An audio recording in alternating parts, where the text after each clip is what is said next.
Well, here I am at the Lorraine Theater in Hoopeston, Illinois.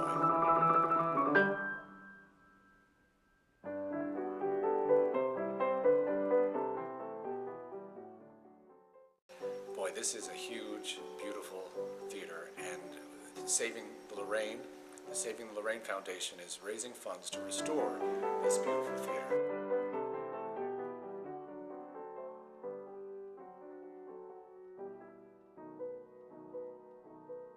And I feel privileged to be here on Saturday, December 19th. Well, I won't be in this space. I'll be at what they call the Little Lorraine Theater.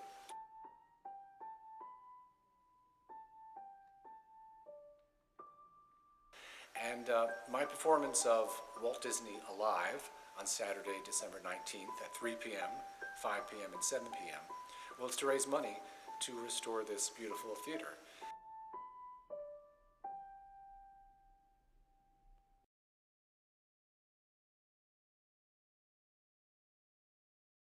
This theater was built in 1921, maybe 22, and then it was rebuilt or remodeled in 1937. It reopened, and at that time they then added the balcony and the Art Deco style that we see here, and fascinating, just fascinating, and I'm always so interested in hearing about theaters like this.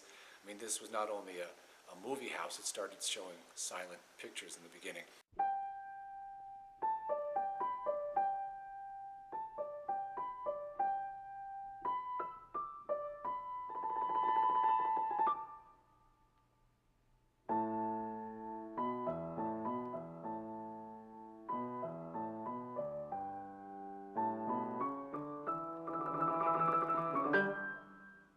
But even back then, it was a house where they presented vaudeville, musical acts.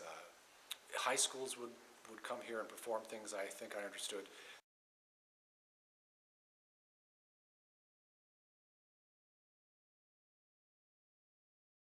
But why would they want to come here? Because the screen was so big?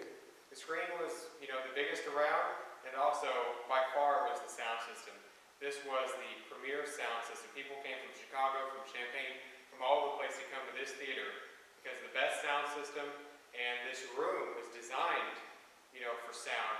So, combining the room, combining the sound system, it was without a doubt the best place to watch a movie. Well, I can't believe it. You're all the way in the balcony there, and you sound like you're standing right next to me talking. Right, performers could perform on the stage without a microphone. Wow. And you could hear them all the way on the back row of the balcony, just like you're sitting in the front seat. Wow, that's fantastic. And I heard today that Walt did visit Hoopeston and the Lorraine Theater perhaps to raise money for Disneyland, the first amusement park. He did, in fact. That's amazing. So this is amazing to me that this was used as a vaudeville theater, live productions. It's certainly, Hoopeston was a thriving city with a thriving downtown, and I think Alex, that was the canning factory, was it? Say that again? Was there a canning factory? Yeah, Sylvan Canning Factory. I wish our historian was here. And But this was a place to be. This was the sweet corn capital of the world. It wasn't until just recently when we redid our water tower did we take that slogan off from the tower for our town. So the corn jerkers, what are they? Who are they? So the corn jerkers are everyone that attends the Hoopeston School District. And the story of the corn jerkers was we had a few football players that would be working out in the fields. And when they were working out in the fields, jerking corn, they would be late for football practice. Oh. And one day, one of the coaches, I can't remember his name, but one of the coaches yelled at the kids for being late, and he goes, "You bunch of corn jerkers, you need to get here on time." And the corn jerker name kind of stuck. Okay, well, that is amazing. Now, I know I'm trying to adjust to how to pronounce the name. When you read it, it looks like Hoopeston, Right. but that's not really how it's pronounced, is it? No, it's pronounced Hoopeston. Hoopeston. That's correct. And that's because the guy's name was John Hoops? Yep. Okay.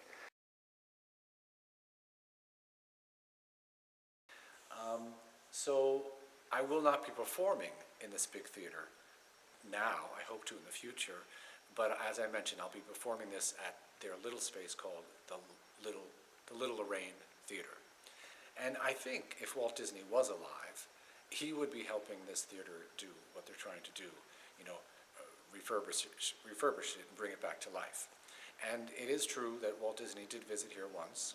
It seems to be a wonderful confluence, if that's the word, for what Save the Lorraine Foundation is trying to do, what I'm trying to do, which is to come up with a performance piece based on Walt Disney. Now, this is just going to be a reading, and I'm trying out this material, and I have it so that he's reading to this group of people who have gathered to meet with him. Some of you from Chicago, I would encourage you to come down from Chicago on Saturday, December 19th. You come see one of the shows at 3 p.m., 5 p.m., or 7 p.m.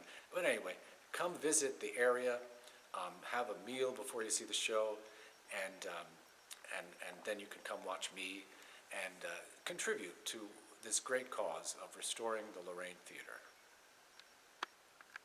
I'll start at the beginning.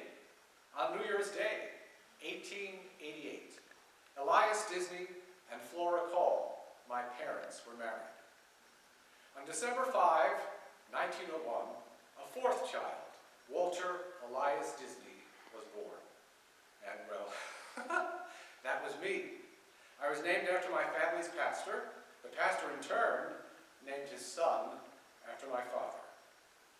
My father's brother, Robert, he owned some property in Marceline, Missouri, a community of about 5,000 that had sprung up along the Atchison, Topeka, and Santa Fe Railroad. And so, in April 1906, our family settled there on a 45-acre farm. Mr. Bluebird's on my shoulder. It's the truth. It's actual. Everything is satisfactual. Zippity-doo-dah, zippity-day. Wonderful feeling. Wonderful day.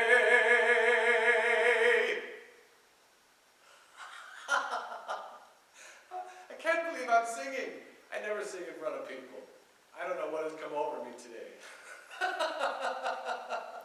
Oh, and my voice. It sounds so great in this theater, the Lorraine Theater. Don't miss my show, Walt Disney Alive, Saturday, December 19th, 2015, at 3 p.m., 5 p.m., and 7 p.m. Come on out and help support